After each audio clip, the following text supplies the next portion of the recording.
ఇటీవల Oracle company వార్తల్లోకి వచ్చింది. కారణం దాని చరిత్రలోని అతిపెద్ద జాబ్ కట్స్, అంటే అత్యధిక మంది ఉద్యోగులను తీసేయడం వల్ల వార్తల్లోకి వచ్చింది. ఇది కేవలం ఒక ఒరాకిల్ కంపెనీకి సంబంధించిన స్టోరీ కాదు. ఇది అనేక మల్టీనేషనల్ టాప్ ఇండియన్ కంపెనీస్ నుంచి మొదలుకొని ఎంటైర్ గ్లోబల్ టెక్నాలజీ ల్యాండ్స్కేప్లోనే జరుగుతున్న పరిణామాలు. ఆ మాటకొస్తే గ్లోబల్ ఎకానమీలోనే జరుగుతున్న పరిణామాలు. సో ఎందుకని ఇంత భారీగా జాబ్ కట్స్ అవుతున్నాయి? సో ఒరాకిల్ని కేస్ స్టడీగా తీసుకుంటే మనకు ఈ ఫినామినన్ అర్థమవుతుంది. ముందుగా ఒరాకిల్ ఎంతమంది ఉద్యోగులను తీసేస్తుంది? సో ప్రపంచవ్యాప్తంగా ఈ అమెరికన్ మల్టీనేషనల్ కంపెనీలో 1,62,000 1,62,000 మంది పనిచేస్తున్నారు. ఇప్పుడు ఇందులో 30,000 ఉద్యోగుల్ని ఇంటికి పంపించాలని ఒరాకిల్ నిర్ణయించింది. అంటే around 19% of it work force, అంటే ప్రతి 5గురిలో ఒకరిని ఉద్యోగం నుంచి తొలగిస్తుంది. సో ఇక ఇండియాలోనే అతిపెద్ద ఎఫెక్ట్ మన దేశంకి. ఎందుకంటే ఒరాకిల్లో పనిచేసే 1,62,000లో మీకు 50,000 అంటే నియర్లీ 30% అబోవ్ ఇండియాలోనే పనిచేస్తున్నారు. సో అందులో 10,000 to 12,000 మెంబర్స్ను ఉద్యోగుల్ని ఒరాకిల్ తీసేస్తుంది. అంటే సేమ్ ప్రపంచంలో ఎలాగో ఇండియాలో కూడా ప్రతి 5గురిలో ఒకరిని లేదా ప్రతి 4గురిలో ఒకరిని ఇంటికి పంపించేస్తుంది. సో ఇది కేవలం ఒరాకిల్ చరిత్రనే కాదు, మీకు టెక్నాలజీ కంపెనీలు, ఐటీ కంపెనీల ట్రెండ్ చూస్తే ఇది చాలా భయంకరమైన జాబ్ కట్స్. మరి ఇంత జాబ్ కట్స్ కారణం ఏంటి? నిజంగానే ఒరాకిల్ కంపెనీ ఏమైనా లాసెస్లో ఉందా? చాలా ఇబ్బందుల్లో ఉందా? జీతాలు ఇవ్వలేని పరిస్థితిలో ఉందా? చూద్దాం. కేవలము ఈ రీస్ట్రక్చరింగ్ కొరకే, అంటే మెయిన్గా ఉద్యోగుల్ని తొలగించేటప్పుడు చేయాల్సిన పేమెంట్ల కొరకే 2026-27లో మీకు ఒరాకిల్ $2.1 బిలియన్ కేటాయించింది. అంటే $210 కోట్ల వెచ్చిస్తోందంటే ఎంత పెద్ద జాబ్ కట్ చేయబోతుందో అర్థమవుతుంది. సో దీనికి ప్రధానంగా ఒరాకిల్ చెప్తున్న కారణం artificial intelligence. So artificial intelligence ఈ కోడింగ్ టూల్స్ తీసుకొచ్చాక మీకు ఒకప్పట్లాగా పెద్ద టీమ్స్ అవసరం లేదు. స్మాల్ టీమ్స్ కూడా సాఫ్ట్వేర్ను ఫాస్టర్గా డెవలప్ చేయగలుగుతున్నాయి. అందువల్ల ఏఐ ప్రభావంతో మాకు ఇంత స్టాఫ్ అవసరం లేకుండా పోతుంది అన్నది ఒరాకిల్ ప్రధాన వాదన. కానీ వాస్తవానికి ఇప్పటికిప్పుడే ఏఐ కోడింగ్ టూల్స్ ఇంత భారీ స్థాయిలో ఉద్యోగుల అవసరం లేకుండా చేసిందా? అది మీకు మార్కెట్ ఎక్స్పర్ట్ చెప్పే నిజం కాదని. Yes, it's a fact. మీకు ఏఐ టూల్స్ వచ్చాక ఇటీవల క్లాడ్ సృష్టించిన ప్రభావాన్ని మనం చూసాం. సో డెఫినెట్గా ఏఐ కోడింగ్ టూల్స్ వచ్చాక ChatGPT నుంచి క్లాడ్ వరకు సో మీకు పెద్ద ఎత్తున జాబ్ మార్కెట్ని ఇన్ఫ్లుయెన్స్ చేస్తున్నది నిజం, దాంట్లో ఏం డిస్ప్యూట్ లేదు. కానీ నిజంగానే నియర్లీ 19% ఆఫ్ వర్క్ ఫోర్స్ను తీసేయాల్సినంత స్థాయిలో ఈ టెక్నాలజీ పెనట్రేషన్ ఉందా అంటే కాదనే మార్కెట్ ఎనలిస్ట్ చెప్పేది. మరి కారణం ఏంటి అంటే ఒరాకిల్ కూడా పెద్ద ఎత్తున అగ్రెసివ్గా ఏఐ డేటా సెంటర్లలో ఇన్వెస్ట్ చేస్తుంది. సో ఎప్పుడైతే ఏఐ డేటా సెంటర్లో భారీగా ఇన్వెస్ట్ చేస్తుందో అనివార్యంగా లిక్విడిటీ క్రైసిస్, అంటే తన దగ్గర క్యాష్ ఫ్లో దెబ్బతింటుంది. అంటే నీకు ఆదాయము ప్రాఫిట్స్ వస్తున్న కొద్దీ ఈ ఇన్వెస్ట్మెంట్ కొరకే వెచ్చిస్తే జీతాలు ఇవ్వటానికి డబ్బులు ఎలా ఉంటాయి? సో అందువల్ల కాస్ట్ కటింగ్ యాక్టివిటీస్ మొదలు పెట్టడం ద్వారా ఆటోమేటిక్గా మీకు ఉద్యోగులను, అంటే ఖర్చులు తగ్గించాలంటే ఈజీ మెథడ్ ఏంటి? ఉద్యోగుల పైన కోత విధించాలి. అంటే ఒక ఉదాహరణకు ఒక చిన్న బిజినెస్ ఆర్గనైజేషన్ ఉంది, అందులో 20 మంది పనిచేస్తున్నారు. సడన్గా ఆ బిజినెస్ ఓనరు తాను ఇంకో బిజినెస్ కూడా ఇన్వెస్ట్ చేయాలనుకుంటాడు, లేదా ఒక ఆఫీస్ స్పేస్ కొనాలనుకుంటాడు. సో ఆటోమేటిక్గా అక్కడ ఇన్వెస్ట్ చేసే వరకు ఇక్కడ డబ్బుల ఫ్లో ఆగిపోతుంది. అప్పుడు ఖర్చులు తగ్గించడానికి చేసే మొదటి పని ఏంటంటే 20 మంది చేసే పనిని 10 మందితో చేయిస్తే సరిపోతుంది కదా అని ఆలోచిస్తాడు. సరిగ్గా ఇదే లార్జర్ స్కేల్లో ఒరాకిల్లో జరుగుతున్న వ్యవహారం. అందువల్ల మీకు ఒరాకిల్లోనే కాదు, చాలా ఐటీ కంపెనీల్లో కేవలం ఆర్టిఫిషియల్ ఇంటెలిజెన్స్ వర్క్ ఫోర్స్ అవసరం లేకుండా చేయడం వల్లనే ఈ జాబ్ కట్ జరగడం లేదు. అది కొంతవరకు నిజం. కానీ దానికన్నా ఎక్కువ నిజం ఏంటంటే తమ ఇన్వెస్ట్మెంట్ను, తమ క్యాపిటల్ను, తమ రెవెన్యూస్ను కంపెనీస్ రీడిప్లాయ్ చేస్తున్నాయి. ముఖ్యంగా ఈ ఆర్టిఫిషియల్ ఇంటెలిజెన్స్ రంగంలో పెద్ద ఎత్తున ఈ కంపెనీలు పెట్టుబడులు పెట్టడం వల్ల ఈ రీడిప్లాయ్మెంట్ ఆఫ్ వర్క్ ఫోర్స్ జరుగుతుంది, రీడిప్లాయ్మెంట్ ఆఫ్ క్యాపిటల్ జరగడం వల్ల ఇంత భారీ స్థాయిలో ఉద్యోగాల కోత చేయాల్సిన పరిస్థితి ఇలాంటి ఒరాకిల్ లాంటి కంపెనీల్లో వస్తుంది. మీకు Oracle company restructuring of its business, restructuring and redeployment of capital వల్ల ఉద్యోగులు ఎలా ఉద్యోగాలు కోల్పోతాయన్న దానికి మీరు ఒరాకిల్ బిజినెస్ సైకిల్ చూడండి. 2010స్లోనే ఒరాకిల్ క్లౌడ్ ఇన్ఫ్రాస్ట్రక్చర్లోకి ఎంటర్ అయింది. ఎప్పుడైతే జనరేటివ్ ఏఐ వచ్చిందో 2022 తర్వాత మీకు చాట్ జీపీటీతో మొదలై ఇప్పుడు అనేక జనరేటివ్ ఏఐ మోడల్స్ వచ్చాయో మీకు పెద్ద ఎత్తున ఈ డేటా సెంటర్లకు డిమాండ్ పెరిగింది. దాంతో ఒరాకిల్ క్లౌడ్ ఇన్ఫ్రాస్ట్రక్చరే కాకుండా ఇప్పుడు డేటా సెంటర్ ఇన్ఫ్రాస్ట్రక్చర్ను లోకి ఎంటర్ అవుతుంది. మీకు ఉదాహరణకు 2025లో ఓపెన్ ఏఐతో $300 బిలియన్ ఇన్వెస్ట్మెంట్ ఒప్పందాన్ని ఒరాకిల్ కుదుర్చుకుంది. అంటే $30,000 కోట్ల ఇన్వెస్ట్ చేస్తుంది. అలాగే మీకు $50,000 crores అంటే 500 బిలియన్ $50,000 కోట్ల స్టార్ గేట్ ప్రాజెక్టులో కూడా ఒరాకిల్ చేరింది. అమెరికా వ్యాప్తంగా ఏఐ డేటా సెంటర్ల ఏర్పాటుకు ఉద్దేశించిన ప్రాజెక్ట్ ఇది. అంటే క్లియర్గా Oracle company capital heavy model of బిజినెస్లోకి వెళ్తోంది. దానితో పెద్ద ఎత్తున ఇన్వెస్ట్మెంట్ మనీ మొత్తం ఆ ఇన్వెస్ట్మెంట్లోకి వెళ్ళడం వల్ల ఒక లిక్విడిటీ క్రంచ్ అంటారు. అంటే ఆ లాభాలు లేక కాదు, వచ్చిన లాభాలన్నీ ఇన్వెస్ట్మెంట్లోకి వెళ్ళిపోతుంటే అనివార్యంగా కాస్ట్ కటింగ్ కొరకు ఉద్యోగుల్ని కోత విధిస్తోంది. ఫలితంగా ఏం జరుగుతుందో మీరే చూడండి.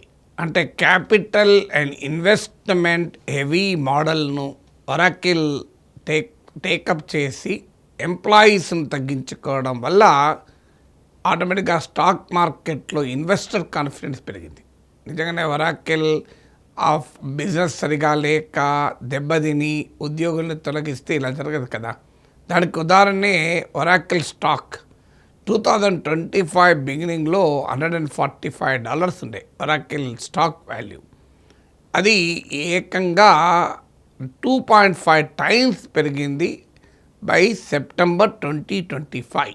To be precise 10th September 2025 రోజు ఒరాకిల్ స్టాక్ వాల్యూ $345.72, నియర్లీ $346.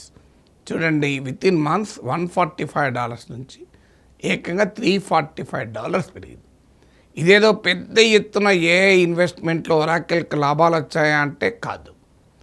వాస్తవంగా ఏఐలో ఇన్వెస్ట్మెంట్ బబుల్ బర్స్ట్ అవుతుంది అని అందరూ హెచ్చరిస్తున్నారు, including open AI founder Sam Altman, Google CEO Sundar Pichai. అందరూ చెప్పేది ఏంటంటే టెక్నాలజీ బబుల్ బర్స్ట్ కాదు, కానీ ఇన్వెస్ట్మెంట్ బబుల్ బర్స్ట్ అవుతుంది. అంటే ఏఐ అంతా బోగస్, టెక్నాలజీ క్రియేట్ కాదని కాదు, ఖచ్చితంగా టెక్నాలజీ క్రియేట్ అవుతుంది. కానీ అది లాభాలు తెచ్చిపెడుతుందంటే అందరికీ తెచ్చిపెట్టదు. వెరీ బిగ్ ఇన్నోవేషన్ ఉన్న వారికి తెస్తుంది, మిగతా వాళ్ళు నష్టపోవాల్సిందే. సో ఈ ఇన్వెస్ట్మెంట్ ఏమో రోజు రోజుకు పెరుగుతూనే ఉంది, అంతులేని కథ. అందులో ఎన్ని పోసినా అలాగే పోతున్నాయి, రిటర్న్స్ లేదు. దీంతో మీకు ఒరాకిల్ ఆ తర్వాత 50% తన స్టాక్ వాల్యూని కోల్పోయింది. మీరు చూడండి, 10th సెప్టెంబర్ 2025లో $346 నియర్లీ ఉంటే మీకు ఇది April 8, 2026కు ఏప్రిల్ 8, 2026కు $144.23 పడిపోయింది. సో మళ్ళీ సేమ్ ఎర్లీ 2025 ప్రైస్కు చేరింది. అంటే ఏకంగా $345.72 నుంచి $144.23 పడిపోయింది. సో అయితే ఇప్పటికీ కూడా మరి ఒరాకిల్ ఇన్వెస్ట్మెంట్ ఎందుకు చేస్తోంది అంటే ఓన్లీ హోప్ ఏ స్థాయిలో ఉందంటే కేవలం ఈ కంపెనీ ఫౌండర్స్కి కాదు, హోప్ ఇన్వెస్టర్లకు కూడా ఉంది. మీకు స్టాక్ మార్కెట్లో ఫార్వర్డ్ ఎర్నింగ్స్ అంటారు. సో ఫార్వర్డ్ ఎర్నింగ్ 18 times ఉంది. That is an indication of investor hopes in Oracle future business model. ఒక దశలోనైతే ఈ సెప్టెంబర్ 2025లో $346 దాకా చేరినప్పుడు ఒరాకిల్ ఫౌండర్ ప్రపంచంలోనే టాప్ రిచెస్ట్ పర్సన్ అయ్యాడు కొంత బ్రీఫ్ పీరియడ్. సో అందువల్ల ఇన్వెస్ట్మెంట్ సైకిల్స్ ఎలా మారుతూ ఉంటాయన్న దానికి క్లియర్ ఇండికేషన్. అందువల్ల ఒరాకిల్లో ఉద్యోగాలు పోవటానికి కేవలం కొత్త టెక్నాలజీ, ఆర్టిఫిషియల్ ఇంటెలిజెన్స్ అనేక వేల మంది ఉద్యోగుల అవసరం లేకుండా చేయడం మాత్రమే కాదు, అదొక ఫ్యాక్టర్.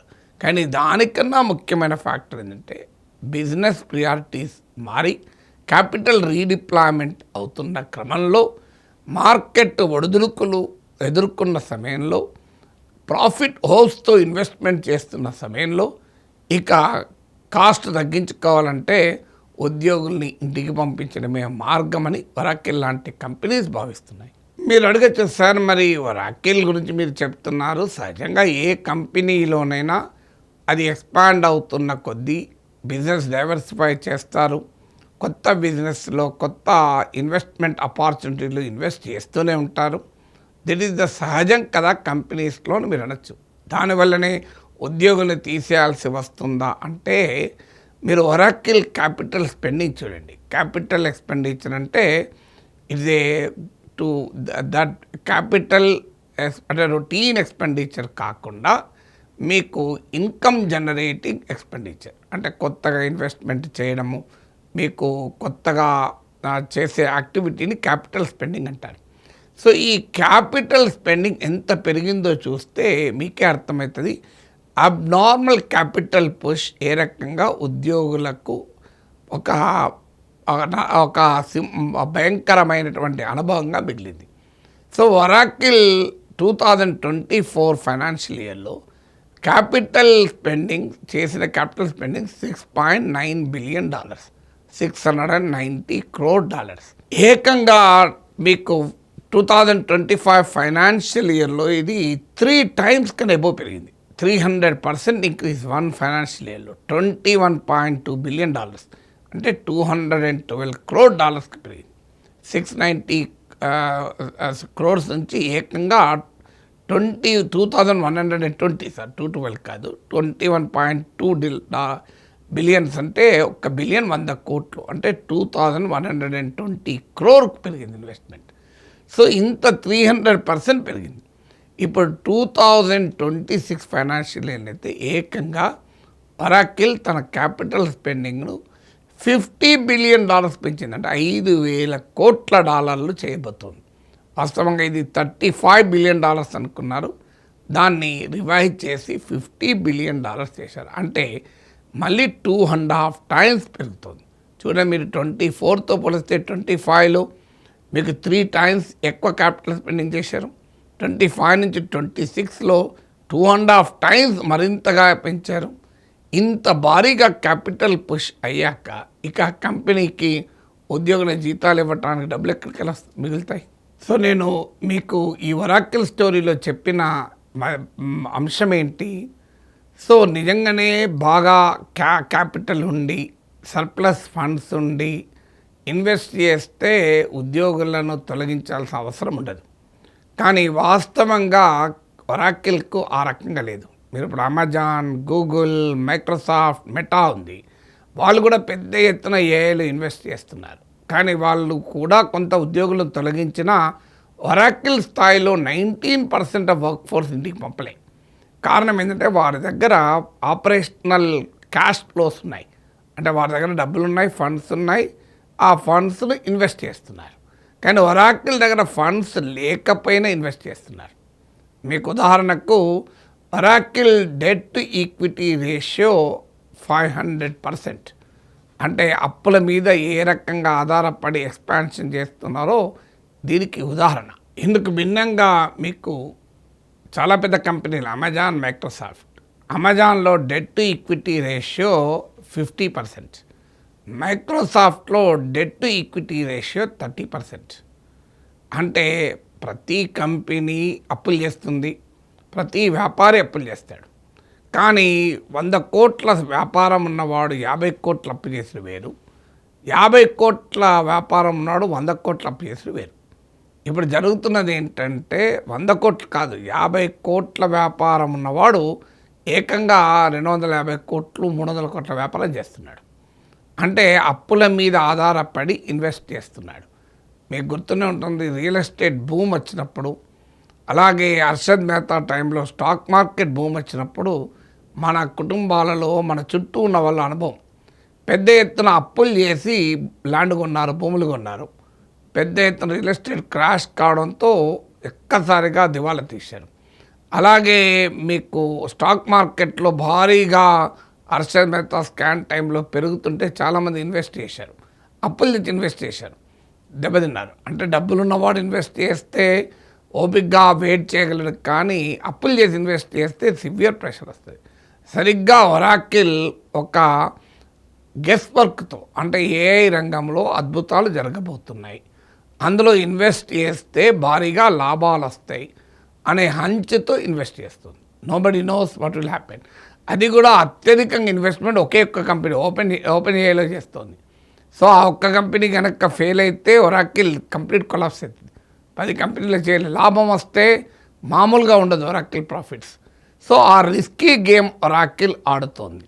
సో ఆ రిస్కీ గేమ్ ఆడడం వల్ల మీకు ఒరాకిల్ కంపెనీకి రిస్క్ ఉంటుందో లేదో తెలియదు, ఒకవేళ ఉన్నది ఫ్యూచర్లో. కానీ ఏకంగా 30,000 ఎంప్లాయీస్కి మాత్రం ఇప్పుడే రిస్క్ మొదలైంది.